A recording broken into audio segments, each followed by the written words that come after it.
The success of your entire service landscape does no longer depend on the code, or the platform underneath. It depends to a large degree on how all these systems interact.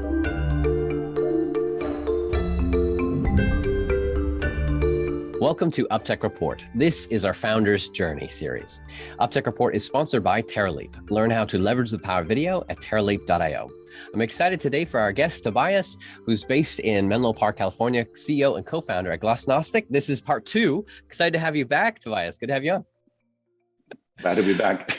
Now, definitely go back and listen to part 1, because we dug in a little bit more about their platform itself, which makes cloud applications resilient, and the paradigm shift that comes along with that of how to say, wow, we don't need root causes. We need to understand high level observability over cross, specifically for enterprise situations. But now, Tobias, I want to get a little bit more into your journey specifically. You've had this organization for about four or 5 years, Glasnostic, but yes, I'd like to go back before that. Let's go back to like just the beginning of how you got into technology itself.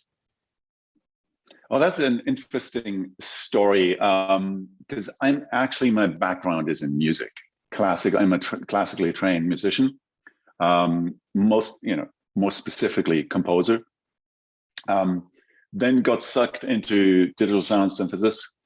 That back in the day involved quite a bit of programming, and that was a straight line for me into the software industry. Right. At first did audio at a company called Silicon Graphics, but then very quickly went into startups, did the .com boom and bust, and ever since been in startups, right? And my previous company was a platform as a service, where we were kind of a Heroku behind the firewall, and this is Makara. That was Makara, yeah. We were acquired by Red Hat, and that turned into OpenShift. So was in the platform as a service space for a long time, for a number of years.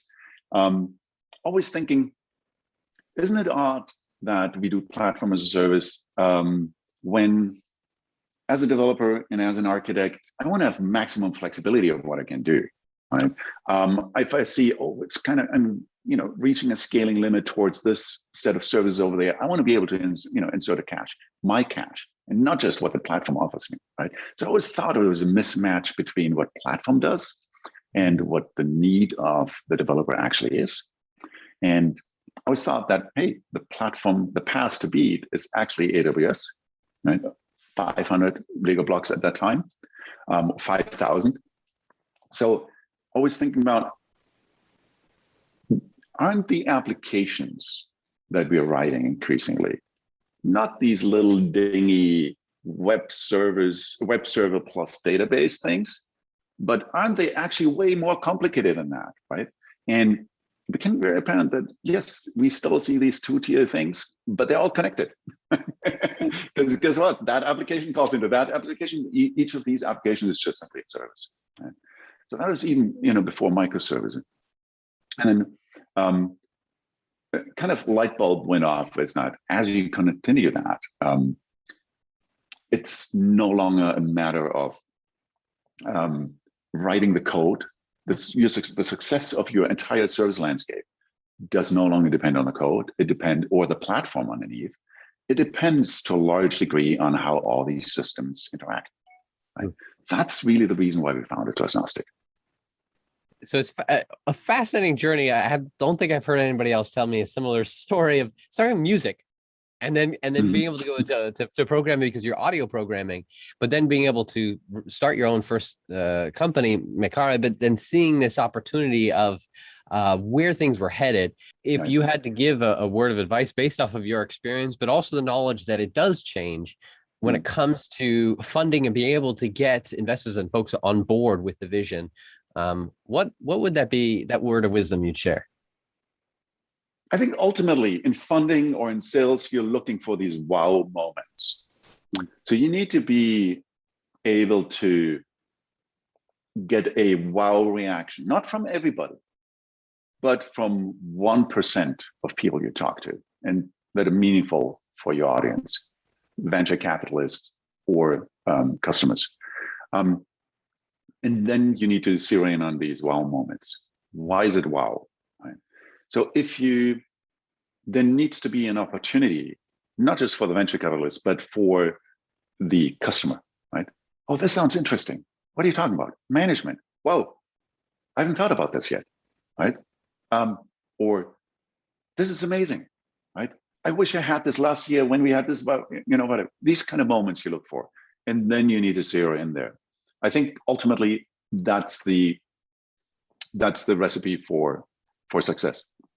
It's almost a temperature check that you may be excited as much as you want to be, but if you're not getting that same wow excitement when you're sharing the vision, then there's something wrong, and you need to adjust. And it's not wrong with your vision necessarily. It's just you don't know how to express it, right?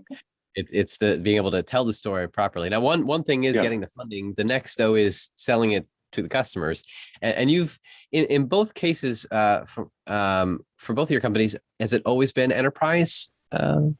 Yes, and if you think about it, we started doing this 4 years ago, and definitely the world was a different place 4 years ago, not just because of the pandemic, but in the kind of systems people were running. And our target audience, then, we thrive on complexity, right? If you throw us at a customer that has 5 services, there's nothing we can do, right? It's just, you write these things like you always did. But enterprises have complexity, right? Massive amounts of complexity. And it's a different thing, different complexity than what we think of when we think Netflix, Google, Twitter, Facebook, right? At a certain level, Netflix, Twitter, these companies are simple applications. It's one application, right? And of course, you can optimize one application exactly or as good as you can for this one application that you're doing, for the one purpose, right? It's a chat application, Twitter, right? Yes, there's a bunch of other stuff too, but it's a chat application. Enterprises on the other side have generations of systems, right? And thousands of applications that are weirdly interconnected. Many teams don't even live anymore who wrote these applications, right? Some of them are modernized. Some of them need to be modernized. There's like integration points that change all the time. It's crazy how complex this is. And enterprises face the same pressure. More and more things get deployed. More and more things are connected to other systems because you need to bring data together in order to create new value, right? You're not running an algorithm in a single memory space, right, anymore, right? So the enterprise is our prime user audience. You really honed in and realized that they need this type of service. It's only going to get more complex specifically for them. How, speaking of earlier, you're saying getting that wow factor, how do you first get in front of the right people? And what tactics have you used that have worked well to get in front of those right people to then give the pitch and get the wow from them? I wish I knew. I think just be resilient. Again, I think one wow in 100 is a great place to start. So don't get discouraged by 99 blank stares or people who just think it's offensive that you even talk to them, right? Same thing in sales. First thing you need to learn is that everybody likes to look for a reason to say no. That's just human nature. I mean, think about how you go through your inbox every day, right? Can I delete? Not, right? That's your mode of operations, because otherwise, your day would be over. So it's a lot of this is circumstantial and it's not under your control, right? What kind of day this person had today, not under your control. Certainly warm intros, getting other people to spend social capital to get other people to talk to you is a great way of getting started, but it's not scalable either, right? So ultimately you need to get people to come to you, right? At least to some degree. And because you can't keep reaching out.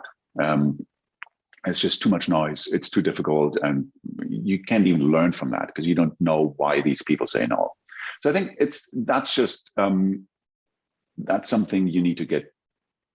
You need to get this Teflon skin. It's But of being, course, difficult question is how much are you insane and how much is it just being persistent? yeah, like, yeah, can you just be persistent forever? And then, yeah, that Yeah, doesn't always turn out. But yeah. the first few customers that you got, who were they, and how did you get them? Warm intros. And one big customer, frankly, at a conference. I talked to the right guy at the right coffee table, and that's how it happened. Right. Just the right spot, right place, right time. But you weren't not going to conferences. You weren't trying to meet folks, but it was the effort. But what you're saying is a lot of effort at the beginning, but you want to get to the point where they are coming to you. How then obviously to be able to do that, you have to have a team to be able to continue to build it and grow it out. What have you learned as far as building a team and managing a team that really brings about a type of environment, places that your customers and clients say they want to work with you? Yeah, team. I'm a big believer in having one engineering team in one place, in one room as a startup, right? Because ultimately you get nothing. When you start out, there's nothing but, hey, let's try this. Right? And so you need absolute conviction to the point that it's not grounded in anything. It's just they would like to do that, right? And otherwise you can't make forward momentum. And then I think the world has fundamentally changed in enterprise, and that's you need to build ahead of the target market. If you today build a solution that's already evident, that's where the need is palpable, it's already filled with homegrown solutions, whatever, every itch is being scratched. So you need to be before the itch to some degree. Of course, the art is not too far ahead of that itch, right? But you need to build ahead of time. Also, 5 years ago, you could sell something that was just a slide deck. It doesn't work in enterprise anymore, right? Very clearly, you need to have a working product. If I couldn't deploy it today, come back when you have it because you're wasting my time, right? Everything changes so fast. So a slide deck, why should I think about a slide deck? I have 1,000 other priorities today and this quarter. I need to, I can't waste my time with that. By the time this is done, the world is a different place, right? So you need to take that risk as an entrepreneur. You need to look at the drivers. What is your thesis and build it out. Once you have it, go into the enterprise and do it. And that's opposite. Is that what you did? To what this, yes, opposite to what the lean startup movement preached 5 years ago. Even 10 years ago, 12 years ago, but even 5 years ago. And what I found, it doesn't work. It does no longer work for the kind of stuff that we are doing.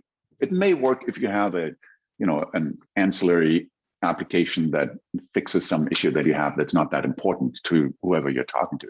So it's easy to purchase. But even though we are touchless as a solution, we don't really touch any existing systems.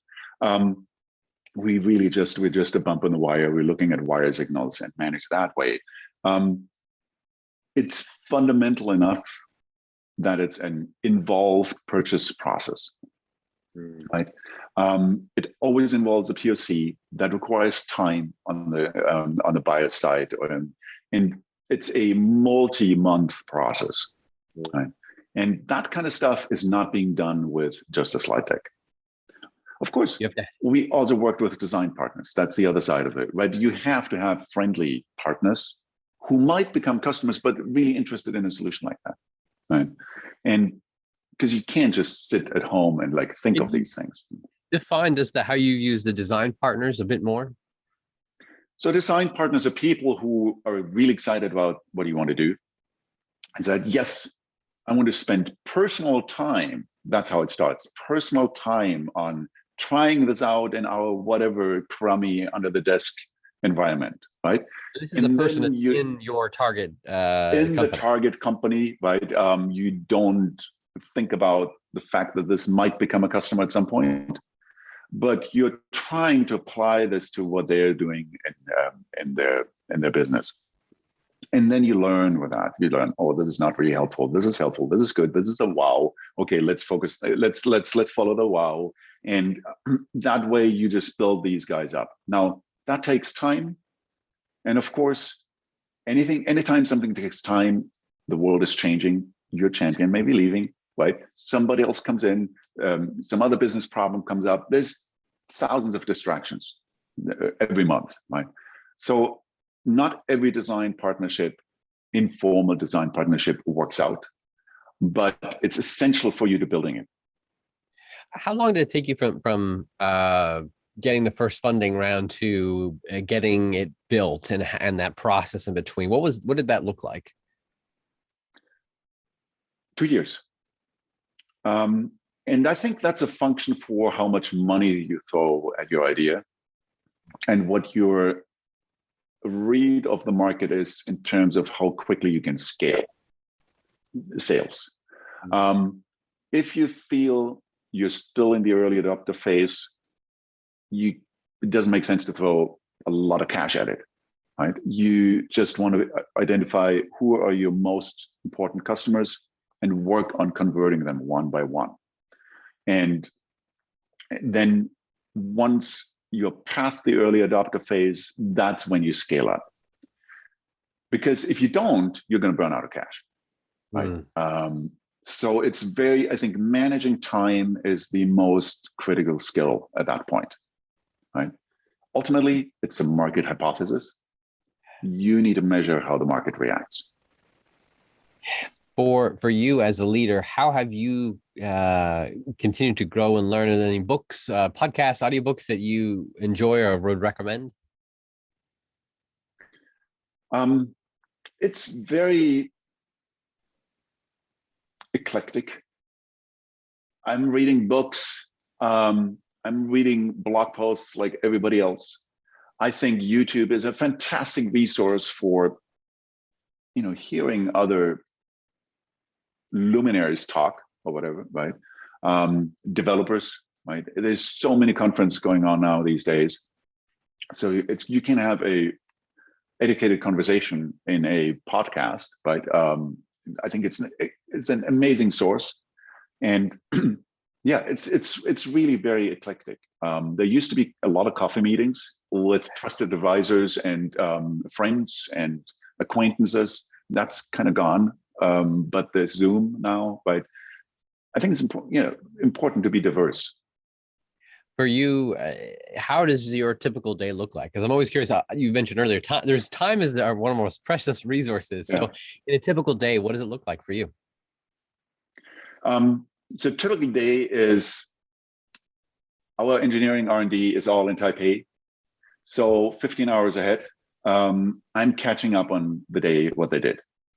That takes a chunk of time. So that's kind of my maker time. Then, or the pre-maker time, then I'm trying to get some maker time in. Block out time for things that require thinking. Deep thinking.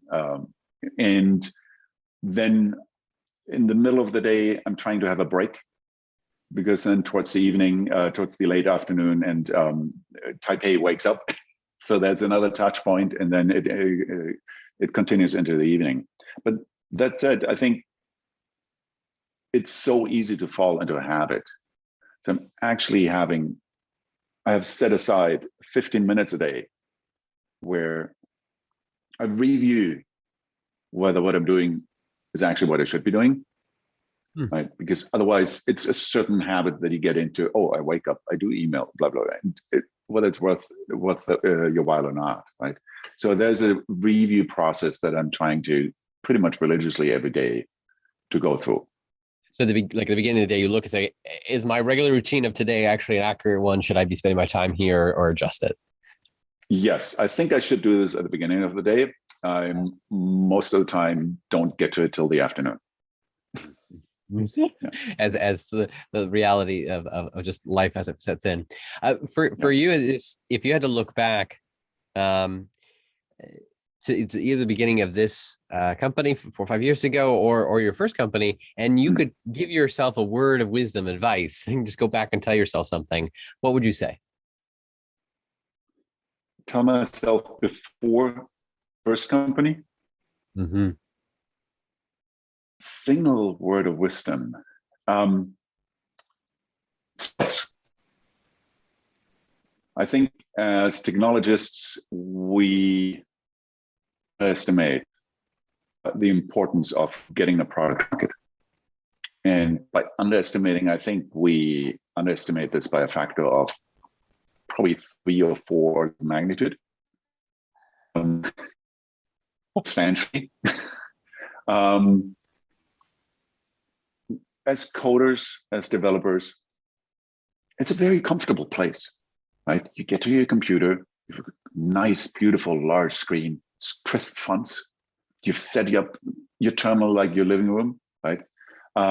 You live in your IDE. Every day is the same. It's totally predictable. You need to get out of that, right? You need to, I think the same thing our developers need to look at. What is the most important thing I'm doing today? Right? And yes, there's this ticket. I don't have to do this ticket because I think this is more important, right? And then think about how can we get this to market? Today, I think in a company, this is the most important thing. We're in a completely demand-constrained world. Everything is oversaturated, and it's very difficult to get anything to market. As a powerful word of wisdom, both looking at your day of what are you actually spending your time on, but also maybe getting out of your comfort zone to realize don't just stay in the rut. You have to actually look at the bigger picture and the focus of getting it to the market, getting the product to market. Realizing it takes more time than you may realize. Thank you so much, Tobias, for sharing this insight and journey. I know it's just probably an ounce of what the many other stories that you could share, but I appreciate the time. It was wonderful. Absolutely. Thanks for having me. It was a pleasure. Thanks, Alex. Now, definitely those online, go back and listen to part 1 to be able to dig in a bit more about the product itself, Glasnostic, and you can go to glasnostic.com to dig into that. And for more episodes, go to uptechreport.com. We'll see you on the next episode. Have you seen a company using AI, machine learning, or other technology to transform the way we live, work, and do business? Go to uptechreport.com and let us know.